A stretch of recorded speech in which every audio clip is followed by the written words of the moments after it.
Brett McKay here, and welcome to another edition of the Art of Manliness podcast.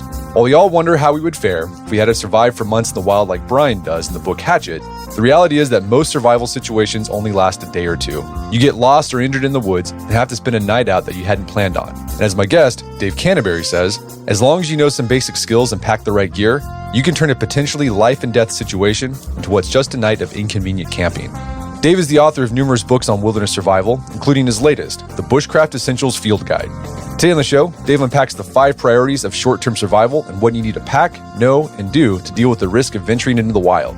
We discuss the biggest concern when it comes to first aid, the 3 elements of a proper shelter, Dave's favorite method for starting a fire, the safest bet for water purification, what to look for in a perfect survival knife, the 5 knife skills you should master, the essential knots every outdoorsman should know, and more. After the show's over, check out our show notes at aom.is/survival.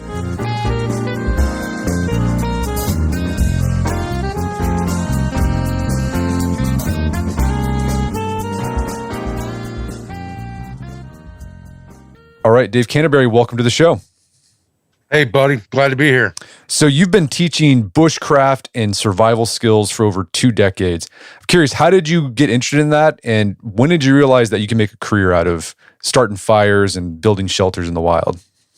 You know, it was kind of a strange happenstance, I guess. I started doing 18th century reenacting back in the early 90s and, going out and doing the woods with basically loincloth and leggings and moccasins and all that stuff and a flintlock rifle and hanging out with other guys that did the same thing. And so I learned a lot of those old time survival skills while I was doing that. And then my brother-in-law actually asked me one day, I was napping some flint arrowheads in my kitchen. And he asked me one day, he said, hey, have you ever thought about making a YouTube video? This is back in 2008. And YouTube was brand new then. And I was like, I don't even know what YouTube is. And so he kind of explained to me, and I made a couple of videos, and the videos just kind of took off. And then people started sending messages asking me, hey, do you teach in person? And can you teach me that? Can you teach me this? Will you make a video on this and that?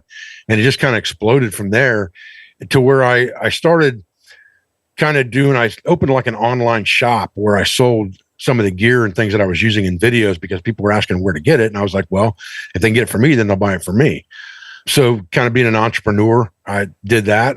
And it kind of exploded to the point where I couldn't do 2 things at once. I couldn't do all of that and work a full-time job as an automotive engineer. So I just kind of one day came home and said, hey, I'm going to quit my job and we're going to do this. And she's like, if you think it'll make a living for us, then you can do it. And I did it. And here we are today. So one of the things you're doing, you've written lots of books about wilderness survival. We're going to talk about one of them today. But you're an instructor, the head instructor at the Pathfinder School. And this is where you teach these skills in person. What are the type of people that come to you for classes? We get all kinds of people. We get military personnel that come here. We do some government contracts.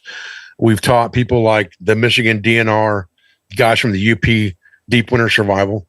We've taught some search and rescue teams, but we also teach lots and lots of civilians. That's our main market, really, is civilians. And we get everybody from the father and son who want a weekend of bonding to learn survival skills to hunters that are wanting to learn better survival skills for longer term hunts and treks that are way off the beaten path, to just normal people who watch TV and they're like, oh, survival's cool, I want to learn that. And they come here to learn.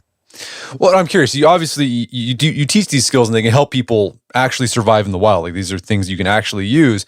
But in your experience, when you talk to these regular people, right, these civilians or father, son, what else have you seen happen when people learn these, how to start fires or build shelter, for example? What happens really at class a lot of the times, and really what kind of trips my trigger and keeps me doing this, and my instructors as well, my instructors eat this stuff up. And I think what mainly happens is you get people that come to the school that have either never done this kind of stuff before or they're very new to it. And so they're very intimidated by a lot of the stuff. And it seems like it's a lot of information and it's really hard. And the first couple of days are really tough on people. But as they start to repetitively learn the skills, we use what we call an EDI methodology here, where it's educate, demonstrate, imitate. And they get multiple chances to imitate these skills. And then they build on each other to where they start off by doing one thing and end up doing 10 things at once to accomplish what you would need to do in an emergency scenario. And they can do that in 15 or 20 minutes or less, depending on the weather conditions. And the light kind of comes on in their mind of, I don't have to be worried about this anymore. It's becoming muscle memory to me, and I can do it without thinking about it. And so I'm much more comfortable in an outdoor environment than I was. And now that, you always see things on the internet in a survival situation, 99% of what people call survival is nothing more than inconvenient camping. And if you get that through your head, hey, I didn't plan to be here overnight, but I'm going to have to be, then you've got it licked, because the mental game is a huge part of survival. Yeah, I know when I've done like a navigation course, land navigation course, or I've, things like it feels awesome, right? In a world where, you have GPS that tells you exactly where you are and how to get to places, it's cool knowing that I can do this stuff without that. I mean, there's something, I don't know, like it's a big confidence boost. There's no question in my mind about it. I mean, the people that leave here, their confidence level is, 1,000% of what it was when they first showed up on day one. And that happens no matter what the class is, whether it's a survival class, a bushcraft class, a trapping class, doesn't really matter what it is. It seems to be a theme with every class that when they start, they seem a little intimidated, maybe a little shy, maybe a little overwhelmed with some of the information that they're getting and information overload and skills. But by the end, everything is like, man, this is the greatest thing I've ever done. So in your latest book, it's the Bushcraft Essentials Field Guide. You distill what you call your 5x5 survival system into this really easy to read and digest book. You can carry it in your back pocket. That's what's so great about it. And I'd like to unpack this 5x5 survival system for our listeners today. And so basically the 5x5 system, there's 5 priorities you got to think about in a survival situation. The first one is self-aid. So this is like first aid, but for yourself. When you're in a survival situation, right, that inconvenient camping situation, what are the medical conditions you have to be most concerned about?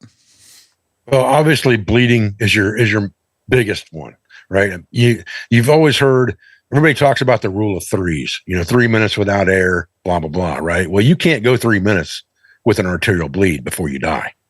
So that has to be always your number one priority, is your self-aid. And bleeding and stop blood loss is probably the biggest part of that. A twisted ankle, something like that, a jammed finger, those aren't big deals. I burnt myself pulling my pot out of the fire. Those are all self-aid items you need to worry about. But as far as, what you really want to know before you step foot in the outdoors is, how do I stop major bleeding? I love how your system with these numbers and lists that are really easy to remember. You've got the 5 B's of self-aid. And first one is bleeding. What are the other B's of self-aid? So they're really not in any particular order other than bleeding being the first priority. But these are just 5 things that are the most common types of injuries that happen in the outdoors. And obviously, you're not trying to cure some chronic illness out there. You're trying to attack things that are going to happen to you on the fly, while you're hiking, while you're camping, while you're hunting. So you've got bleeding, you've got break, sprains, and strains, you've got blisters, burns, and then bites and stings. Those are the most common things that are going to happen to you. So if you take a wilderness first aid course or study material that teaches you how to address those type things, you're going to be much more prepared in the beginning to go outside. So like, what do you think you should pack so you're ready to treat some of these 5 B's? Like, what's like the essential you think you should have if you want any outdoor expedition? I think that depends on your skill level. I think that depends on the setting involved and how many people are there. If you're from an instructor standpoint, it's a little different than from an individual standpoint. And depending on your skill level, your emergency kit or your IFAC, your individual first aid kit, could amount to a lot or a little. For me, really, it boils down to, I want a tourniquet, first and foremost, handy. I want to be able to stop bleeding immediately if I have to from an arterial bleed. Then I want things that I can use for pressure dressings. So your Shamag will work for that. There's plenty of things that you can carry in your kit that'll work for most of that stuff. And then, things that you can use to isolate a break or something like that. Obviously, you can get things off the landscape, and you have a Shamag, duct tape, those type of things in your kit. The majority of the things that I carry in an actual first aid kit, what I would consider a first aid kit, would be something like a tourniquet, an Israeli bandage, and some kind of blood clotting agent. Gotcha. And with the tourniquet, it's something you probably need to practice. You don't want to do it all the way, right? But like, you want to be comfortable with how to use that thing when you need to. Yeah, that's probably the biggest problem that I would say in the world today of everything that you read on the internet is everybody understands that a tourniquet is an important piece of kit to have because it can save your life. How to use it effectively in a short amount of time to save your life and having it within reach is a whole different ballgame. So you have to understand, you have to practice putting this thing on. You have to force yourself to carry this thing at close proximity. It's not really good enough. I would say to most people, it's not good enough to have it in your backpack because your backpack could be overleaning against a tree when you cut yourself 15 or 20 yards away chopping wood, right? So if your tourniquet's not right there and you've got to take time to get to it, that's time you don't really have. So you also need to understand stopgap mechanisms, things like your belt that you can just pull off your waist and throw it around an arterial bleed until you can get to a proper tourniquet. So those things are important to understand too, because nobody that's not a professional in the industry of, an EMT or a paramedic is going to carry a tourniquet on their waist 24/7 when they're in the woods. Most people will not do that. They just don't have the discipline. So in the book, the field guide, you go into detail about medicinal herbs and plants. What role does that play in your self-aid rubric?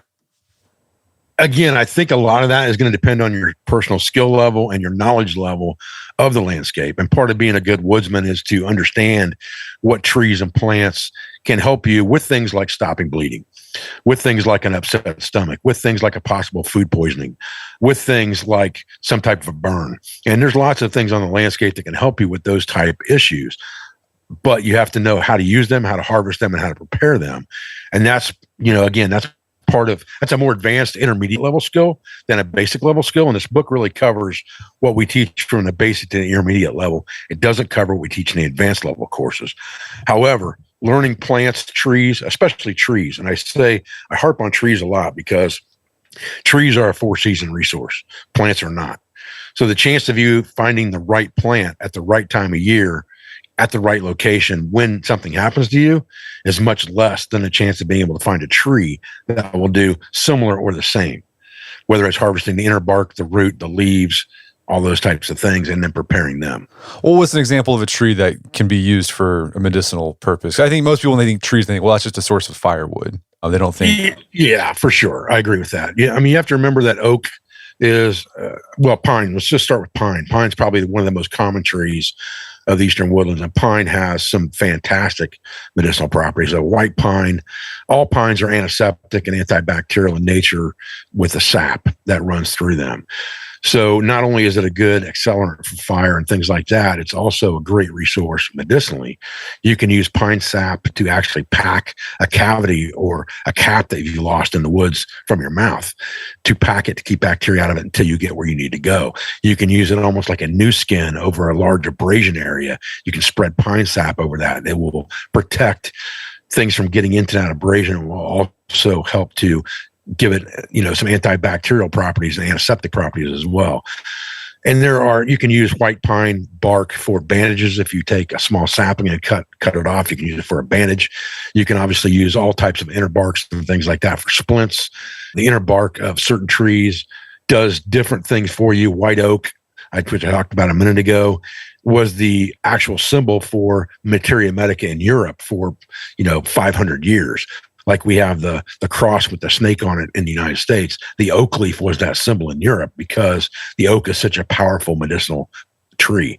Anything basically that you have wrong with you from the neck up, you can address with the inner bark of white oak. Whether it's a sore throat, a stuffy nose, all that stuff can be affected with a simple decoction of white oak inner bark. And I imagine this is the sort of thing, using plants as medicinal herbs is something you need to actually do with an expert so you're doing it right. You can't just read about it on the internet. You probably need to actually do this stuff. Yeah, I mean, I would never dissuade someone from self-training. Most of the 99% of the training I have was self-taught. So I would never dissuade someone from that. But what happens with training, and the reason people go to training is, number one, they're getting expert advice. But number two, they're also reducing the learning curve dramatically from how long it takes to learn something on your own. So the next priority in your 5x5 survival system is shelter. I'm curious, is this in an order? So it's like, did shelter come before fire for a reason? Shelter is before fire for the reason that your clothing is your first line of shelter defense. It shelters your body from the elements. And so clothing has to be a priority very close to the top of the list, because if your clothing becomes compromised, then your first line of defense against the elements becomes compromised as well. So shelter really has to become second over fire because of that. Gotcha. So, the first rule there is wear clothing appropriate for the environment you're going to be in. Exactly. And environmental changes. I mean, obviously, I'm not sure where you're out of, but here in Ohio, Indiana, Kentucky area, the weather can swing 50 degrees in a single day very, very easily.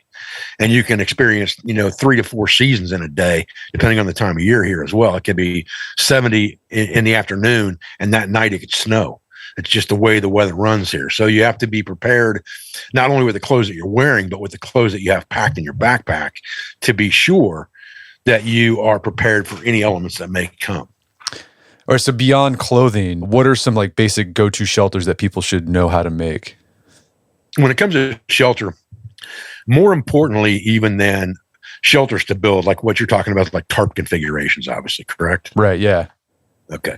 More important than that is understanding the elements of a shelter. It's not as simple as just putting up a tarp. A tarp's just like putting on a raincoat or a wind jacket. It's going to keep you from wind, it's going to keep you from rain, keep you from snow, but it's not going to do anything for you as far as being able to sleep, because you have other elements you have to think about. So when you learn to build a shelter, there's really 3 main elements you have to understand. And that is, you need something to sleep in, something to sleep on, and something to sleep under. And the under becomes the tarp. Something to sleep in becomes a sleeping bag or a bivy bag. And the on becomes something that you can sleep on top of on the ground that will insulate you from conduction from the ground in cold weather. So you need all 3 of those elements within a shelter. It's not as simple as I'm going to carry a tarp or a space blanket and I have a shelter. To build a proper shelter, it takes 3 elements. So for the sleeping on, what do you recommend for the insulation? It depends again on the situation. If you're going into a wilderness area or into the country or whatever you call it with the intention of camping, then you're going to take all of your camping stuff. You're going to have a sleeping pad. You're going to have a sleeping bag. You're going to have a tent. It's the problem that you run into is when you don't have that kind of stuff. And everyone should carry a certain amount of emergency gear with them, even if it's just for a day hike. And so the 3 things that we usually tell people to carry is we tell them to carry an emergency space blanket, a large contractor trash bag, like 6 mil trash bag, and that becomes your mattress.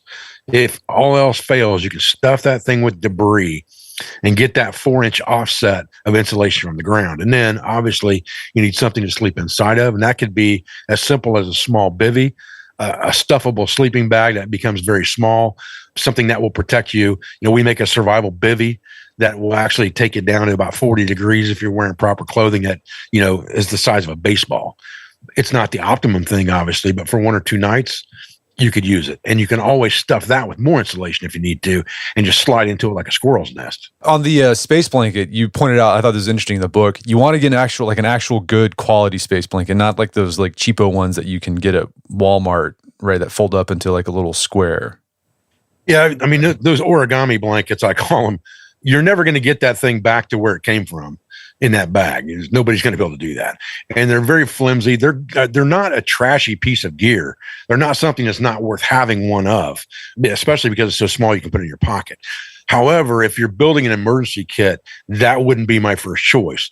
My first choice would be a reusable emergency space blanket that's going to be more robust if I have to use it for a ground sheet, if I have to use it for some type of rain gear in emergency, if I have to hunker around a fire with that thing and wrap it around me to trap body heat. I want it to be more robust than just that thin piece of Mylar. All right, so we talked about shelter. So if you just got something you can, like you talked about that trash bag, the space blanket, and maybe just an emergency bivy bag, you're going to be good for most situations. Well, you're going to be better off than not having it, that's for sure. Right. Well, so beyond that, like let's say you want to start thinking about more complicated shelters, like a lean-to or whatever. Is there one that you think that it's good to know? Once you understand the elements of the shelter, then it's shelter design. And we teach 5 shelter designs here at the Pathfinder School as our mainstay. So you have, and you can do all of these with an emergency space blanket and a trash bag. So you have a lean-to, which is basically 2 points on the ground, 2 points suspended. You have a plow point, which is a triangular shelter where you've got 3 points on the ground and 1 point suspended to a tree or a pole. You have a fly, which allows maximum airflow if you're trying to keep yourself cool in hot weather, which has no points touching down and 2 points suspended. And then you have a raised bed, which you can use your trash bag for this to suspend your bed completely off the ground on tripods. And then last but not least, you have the typical A-frame where you have 4 points touching the ground and 2 points suspended. And that's going to give you maximum trapping of heat. If you can stuff one end up with your backpack or whatever and only have one open end, you're going to trap more heat that way in a cold weather environment. We're going to take a quick break for a word from our sponsors. And now back to the show. Let's start with the next priority, which is fire. Why is fire so important in a survival situation, even if you're in a warm climate? Well, number one, for water disinfection. I mean, groundwater disinfection is important for any time. And you can carry filters and things like that, obviously, if you are just hiking around and you're carrying some water filter with you. But the problem with water filters is they have a lifespan. And if you don't have a brand new one in your emergency kit, who knows what the lifespan is going to be, the one you've been using for the last 10 hikes. So you need to plan to be able to boil water. And so that's the number one priority of fire, is to be able to boil water. Then number two is obviously signaling for rescue, because fire is a good way to signal for rescue if you're trying to be found. Then there's a multitude of other things that fire will do from you, from, obviously keeping your body warm, rapid rewarming from the inside if you can heat water up and drink it. Things like creating a hot pack with your water bottle that you can put against your body while you're sleeping, or down at your feet if your feet are getting cold. You can use that fire to sterilize instruments that you have to use to, like, pick thorns out or stingers or splinters or things like that out of your skin. You can use the ashes and the charcoal. The charcoal is good if you feel like you've been poisoned. You can basically mix the charcoal in a slurry of water and drink that, and it will absorb some of those toxins and make you throw some of that stuff up. The ashes are antiseptic in nature. They're a good styptic, and they'll stop surface bleeding and capillary bleeding very well, like from a shaving cut or something like that. So there's a multitude of things that fire can do for you in a survival scenario. So it's a very important aspect of survival in general, is to be able to start a fire on a moment's notice. Do you have a preferred fire lay? You know what? My preferred fire lay is a pile of sticks. I think that most people overthink the fire lay, unless you are purposely building a fire for a certain reason, like you're trying to build a top-down fire where the thing burns from the top down, so it burns longer overnight with bigger logs and things like that. That's a purpose-built fire. But to get a fire going immediately, really, you just need a good, large tinder source and a pile of the smallest, driest sticks you can find, because fire loves chaos. So if you've got enough airspace underneath to create a Venturi effect or updraft, so that fire sucking air from the bottom and pushing it up, and you've got plenty of airspace for it to breathe, and you've got dry sticks that can catch fire quickly with lots of surface area because they're small, you don't have to have a particular fire lay. You just need a pile of sticks on the fire. What about fire starting methods? Do you have one that you recommend for a survival situation? Yeah, it costs $1.79. It's called a Bic lighter. Yeah. That is always going to be my number one priority, or my first choice, because it gives you instant flame. And Bic lighters are very robust. I mean, you can get them cold and you can warm them up. You can get them wet and you can dry them out. You can pretty much run over them with a vehicle and you're not going to break them. And even if they run out of fluid, they'll still spark, so they can still start a fire for you if you've planned ahead. Then I would say probably next to that would be a ferrocerium rod, only because of the longevity of the rod versus the longevity of the flint and the lighter, and the longevity of fuel that you have. That should be your next choice, would be the flint and steel, or the what people call flint, which is a ferrocerium rod. And then the last choice for me would always be a magnification lens, probably on my compass, that I could light charred material with off the landscape. Once I have that next fire mentality in place, I start my first fire, and then I immediately char something off the landscape or a piece of clothing like cotton material. So at the next fire, any of those fire starting elements will give me a burning ember. Well, you mentioned char. For those who don't know what that is, what is char and how do you make it? Okay, so char is a very important thing that's very underrated in the survival world.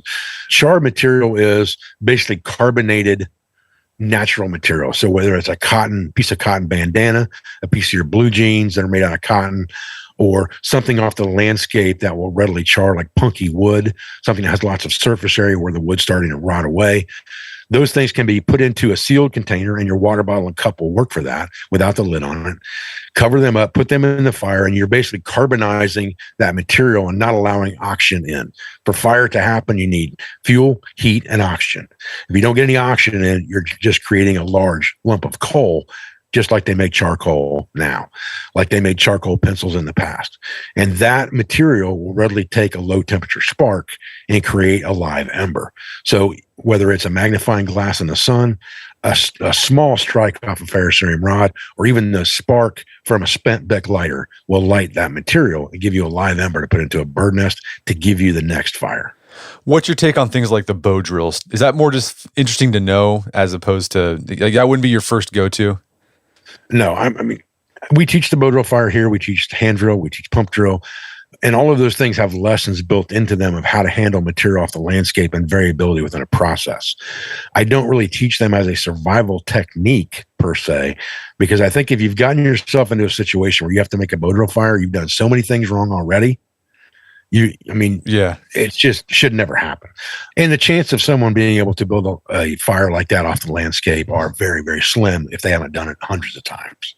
All right, so we've talked about self-aid, we've talked about shelter, we've talked about fire. The next part of the 5x5 survival system is hydration. So how long can we go without water? Like, what is it, like 3 days, or what's the rubric? The rule of thumb is 3 days, just like the rule of threes, which in my opinion doesn't really count for much, to be honest with you, because most of that stuff has so many variables within it that you can't call it. You know what I'm saying? 90% of people go to the woods dehydrated to begin with, because as a race, we don't drink enough water. We drink milk, we drink pop, we drink energy drinks, we drink beer, but we don't drink much water. Drinking more water is becoming a thing now that we're all feeling like we all want to be healthy. More people drink more water. But most of the time, people go to the woods already partially dehydrated.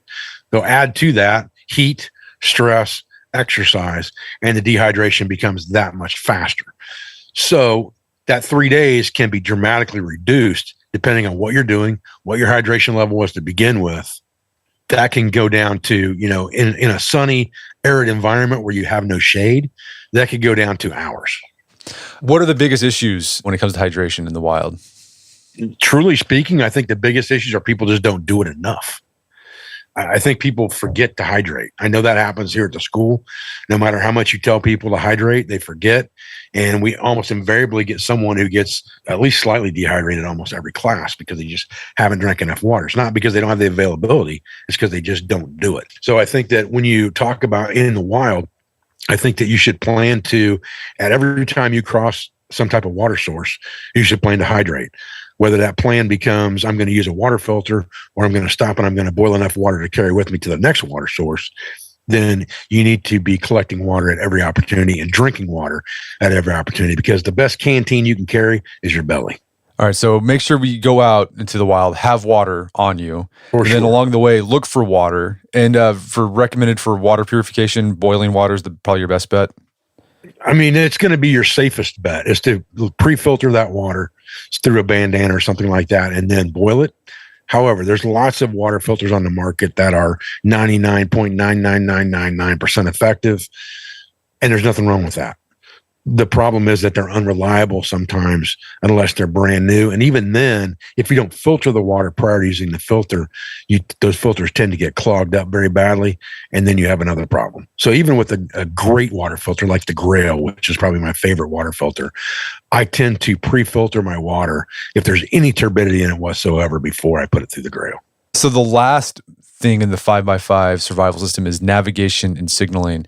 What navigation, like basic navigation skills, do you think people should have in order to survive in the wild?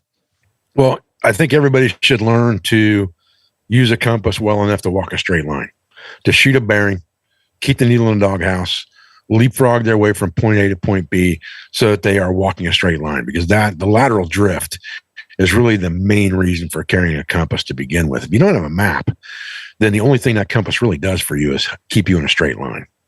And that's why people walk in circles over time, is from lateral drift. And a compass eliminates lateral drift. So being able to shoot an azimuth, follow that travel bearing, and understanding how to leapfrog from one point to the next so you don't have to look at the compass continuously is probably the mainstay of skills you need so that you can at least walk a straight line in one direction. And like navigation is definitely one of those skills you actually need to do it to understand it. You can read about this stuff, but I think that the game changers when you actually learn how to shoot azimuth, things like that. That's how it just the light bulb will go on once you do it. I agree with that wholeheartedly. I mean, I think that people don't understand the power of that right there. The power to walk a straight line even is something that people don't understand until you take them out and put them in a squared off cordoned area and tell them to walk straight from one side to the other, and they can't do it. They're going to be off one direction or the other. Once you put a compass in their hand and say, plug this bearing in, and now walk from this tree to that tree to that tree that are in that same line of travel and get to the other side, and you get where you're supposed to be, the light bulb automatically goes on. Hey, now I got it. Or you put them on a navigation course and you give them an azimuth from one point to the next, and they find it by walking that straight line. That's when the light bulb comes on that, man, this is a tool I need to have. We're signaling, you mentioned fire can be a good signaling tool. Any other tools you like for signaling? I mean, your compass should have a mirror on it for sighting. So you should have a signal mirror readily built into your compass. It's not the best signal mirror because it's got a shroud around the mirror itself. So when you get to that 270, trying to reflect 270, you have a problem. But it's a good signaling device. Fire's a good signaling device. Anything that you have that's orange is a great signaling device within your kit. So space blankets should always be bought orange, not green or camouflage. If you're going to use a space blanket, you don't want to be secret squirrel. You want you want people to know where you're at. So taking that space blanket that's 5 feet by 7 feet, taking it out of the package at your house before you ever need it, and putting SOS or 3 big black X's on the back of that are universal signals for needing help. As soon as you erect the shelter, you've put up a 5 by 7 signaling device that can be seen from the air on the ground. And then really, I tell my students that you should carry a triple X, 4X, something that's 2 or 3 times bigger than what you would ever wear t-shirt that's orange, that's 100% cotton. Throw it in the bottom of your pack. And if something happens to you, put that thing on over everything else you've got so you can be seen. So we did the 5x5. So we got self-aid, shelter, fire, hydration, navigation, signaling. I noticed that food isn't in there. Why is that? Well, there's several reasons food's not in there. Number one, food's not a priority in the short term of survival. It's just not. Most people have plenty of food in the tank already.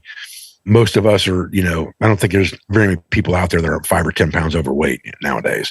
Some a lot more than that. So you've got some food storage already. And in a 72-hour scenario, it shouldn't be a problem for you not to eat other than psychologically. It's not going to do your body any harm for you not to be able to eat for 2 or 3 days. People go a lot longer than that without food. The problem becomes the psychological factor of not having food. But in a 2 or 3 day scenario, that shouldn't be a problem either. So food should be the last thing that you think about. Now, obviously, once you've got all your survival priorities taken care of, now it's time to think about the peripheral things. Okay, well, can I go over to this pond and catch some fish or catch a frog or grab a snake to eat? Things like that. Those are your peripheral things that you think about after your survival priorities have all been handled and checked off the list. Gotcha. So yeah, again, survival, it's not like my side of the mountain. You're not Sam Gribley making an oven inside of a tree and cooking things. Right. Okay, you don't have to worry about that. It shouldn't be. I mean, That's long-term survival. That's living off the land. That's pioneering. That's a whole different concept than, I just flipped my four-wheeler in a ditch while I was scouting this year's deer hunt area, and I twisted my leg, and now I'm going to have to wait for somebody to come and get me because I can't walk. So we've been mentioning some gear throughout this conversation, but one thing you did in the book that I really liked is you provided a list of 5 containing like just some really basic essential gear for a survival situation, and you call it the 5 C's of survivability. What are the 5 C's? So your number 1 is a cutting tool of some sort. And those 5 C's aren't necessarily single items. They're 5 categories, right? So you should have cutting tool or cutting tools, right? My recommendation to most people is a folding saw, a belt knife, and some kind of a pocket knife or SAK. So you got plenty of things that you can use to cut. Your second C is combustion devices to start fire. Again, we talked about 3. And most of the stuff falls into those categories. You should have 3 of these things. Your Cover element is going to provide in, on, under. So there's 3 things there. Your container should be a metal container that's impervious to fire, single walled, and you should probably have 2 of those and at least 1 nesting cup. So you've got 3 containers. And then the last one is cordage. And cordage is what you're going to use to tie, lash, and bind everything. You can carry 1 type of cordage or 10 types of cordage, but I would say at least some kind of a mariner's bank line or what's called a tarred line. And then also paracord would be the minimum. And like, how much space does this stuff take? Because it sounds like a lot. It sounds like a lot, but you could put it in a 10-liter dry bag or a 10-liter day pack. Okay, so it doesn't take up. Yeah, I mean, if you think about like a Bic lighter, you could just keep that in your pocket. Correct. Flint and steel, that's super small. A good knife, you're gonna have that on your belt probably. Yeah, anyways. I mean, you definitely want a belt knife, something that's full tang. Now, if you're just going out, day hiking or something, you might be able to get away with a non-full tang knife if you're not going to beat the crap out of it, and it's not really, really cold weather. But I would recommend a full tang belt knife, and I would recommend a folding saw. And then again, like you said, an SAK will fit in your pocket. So you're looking at all these 5 items. Most of your combustion devices are going to fit in your pocket. Most of your cover elements are going to easily fit into a small dry bag or day pack. And then your container, everybody carries a water bottle anyway. Why not make it metal? And so that's going to fit in your backpack or on the side of your backpack. And then cordage doesn't take up hardly any space at all. You can throw that at the bottom of your backpack. So you mentioned the knife, the full tang knife. It's just like a good survival knife. What are the elements of a good survival knife, you think? What I think is that there's a lot of confusion about knives. I think that there's a difference between, a bushcraft knife and a survival knife. A survival knife is something that you could use for a crowbar if you had to and not break it. And you could also use it to baton wood with if you had to. And at the same time, it has to be small enough in size that you can do some fine carving with it in case you have to carve things like tent stakes, in case you have to make notches to put things together for shelters. Any of those types of things, you've got to have a knife that's small enough to do that. But some of that can be done by the knife in your pocket. So that knife that you're carrying on your belt just needs to be a robust enough knife that you're not going to break it if you twist it side to side or if you start beating on it really hard with another log to break into dry wood from a wet log situation or split small wood down into kindling. And here in the book, you list out 5 criteria that you think every belt knife should have. The first one is full tang. We mentioned that one. That's just one continuous piece of material throughout from the blade to the end of the handle. You want a sharp spine because it's going to allow you to use it as a striker for a ferrocerium rod. You can also use that to process, make tinder with. You want your knife to be carbon steel because it's easy to sharpen, but they can also be used as a flint and steel ignition. You want the blade to be about 4 to 5 inches. This will allow you to process wood for shelter building or fire lay materials. And then you want a simple grind, just a blade with a single bevel, like a V grind or a saber to 0 grind. And that just makes things easy to sharpen. So those are the 5 qualities you want in a belt knife. You also list 5 essential knife skills you think you should know on how to handle your knife. So what are those skills? I think that everybody should understand how to be able to cut down a sapling, to be able to make feather sticks if they need to, and do fine carving work.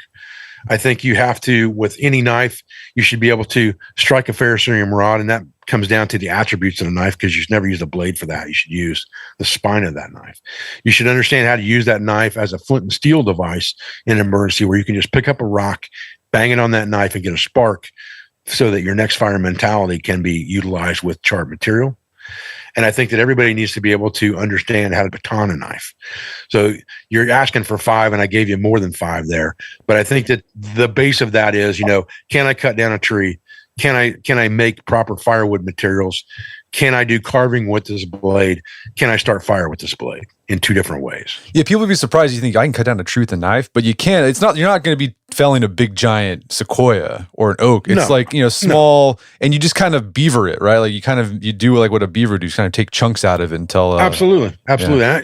And that's, I tell people a lot of times in my classes that when you're talking about survival and you're talking about trees and you're talking about cutting down trees, you don't need anything over 4 inches anyway. 4 inches is a big enough tree as a cylinder to make good firewood. And 4 inches on a live tree is structural if it's hardwood. So if you're trying to make a structure, 4 inches. If you're trying to make fire, 4 inches. You don't need anything bigger than that. So your knife only needs to be large enough to take care of 4 inches of lumber. What about knots? Are there essential knots that you think everyone should know for a survival situation? Yeah, we teach several knots here at the Pathfinder School, but at the basic level, you need a slip knot that you can turn into a rope tackle. You need a half hitch that you can tie that off with, a slippery half hitch. You need a bowline knot so you have an end of the line loop that can be put under any amount of pressure and be able to get it undone quickly and easily. You need a double fisherman's knot or a single fisherman's knot that you can use to make a prusik loop. And then you need to understand how to make a prusik hitch. If you can do those things and a marlin spike hitch, you can take care of 99% of anything you'd want to do in camp. Okay. Well, let's say someone's listening to this stuff and like, this sounds great, but I might not have time to get to a survival school. Can you practice these skills even if you live in like the suburbs or the city? You can practice these skills in your backyard. I mean, there's no question about it. You can practice these skills in a park. You might not be able to sleep overnight in a park, but you could surely find some kind of state land somewhere or campground that you could. You can definitely spend overnights outside in your backyard for sure. So there's really none of these skills other than the navigation part of it, which a navigation is a little harder to practice because you need a bigger area to do it. But again, I go back to, all cities have parks and most parks have trees or some type of a landmark that you can use to set up a short navigation course for yourself. Well, Dave, this has been a great conversation. Where can people go to learn more about the book and your work? So the best place to go, honestly, if you really want to find everything you want to find link-wise, is to go to my Instagram, which is Pathfinder Survival, and hit the link tree in my Instagram because that has links to my website, my school, my author page on Amazon, my Amazon influencer page, my website where we sell gear, and my Facebook, my YouTube, and my Twitter are all on that link tree. Fantastic. Well, Dave Canterbury, thanks for your time. It's been a pleasure. Hey, buddy. I appreciate you, man. Thank you. My guest today was Dave Canterbury. He's the author of the book, The Bushcraft Essentials Field Guide. It's available on Amazon.com and bookstores everywhere. Check out our show notes at aom.is/survival. We can find links to resources where we delve deeper into this topic.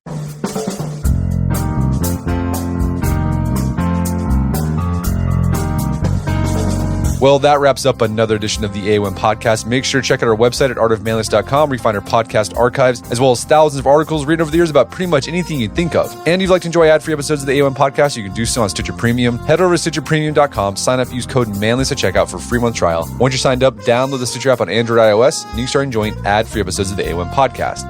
And if you haven't done so already, I'd appreciate if you take 1 minute to give us a review on Apple Podcasts or Spotify. It helps out a lot. And if you've done that already, thank you. Please consider sharing the show with a friend or family member who would think we get something out of it. As always, thank you for the continued support. Until next time, it's Brett McKay. Remind you to listen to the AOM podcast, but put what you've heard into action.